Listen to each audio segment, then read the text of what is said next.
বেশ কয়েকদিন ধরে টালবাহানা করার পরে বাংলাদেশ এবার পুজোয় ভারতকে ইলিশ রফতানির সিদ্ধান্ত নিয়েছে।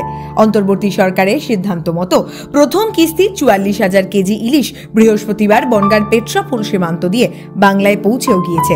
আজ সকাল থেকে হাওড়ার বাজারে মিলছে বাংলাদেশের রূপোলি শস্য। পাইকারি বাজার থেকে খুচরো বাজারেও পাওয়া যাচ্ছে মহার্ঘ সেই মাছ।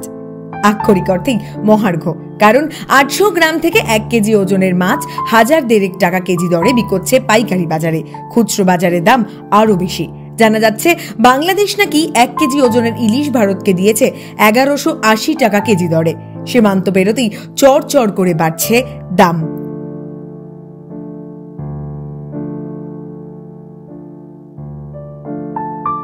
গতবারেও দুর্গাপুজোর আগে বাংলাদেশ থেকে 5,000 মেট্রিক টন ইলিশ ভারতে পাঠানো হয়েছিল।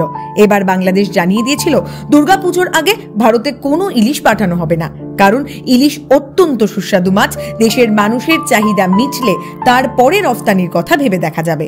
বাংলাদেশের এই সিদ্ধান্তে ভারতে হই হই পড়ে গিয়েছিল। এরপরই সিদ্ধান্ত বদলেছিল বাংলাদেশ, তবে পরিমাণ অনেকটা কমিয়ে সাকুল্যে 2,420 টন ইলিশ রফতানি করবে বলে জানিয়েছে তারা। তারই প্রথম কিস্তি এসে গেল বাংলায়।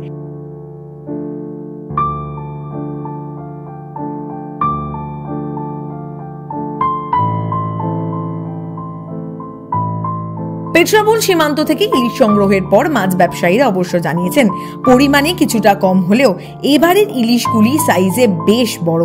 তার উপর মরশুমের শেষ, পুজোর আবহ, চাহিদাও তুঙ্গে। ফলে ইলিশের কাঁটা চিবিয়ে খেতে গিয়ে দামের কাঁটাও ভালোই বিচ্ছে আমজনতার গলায়।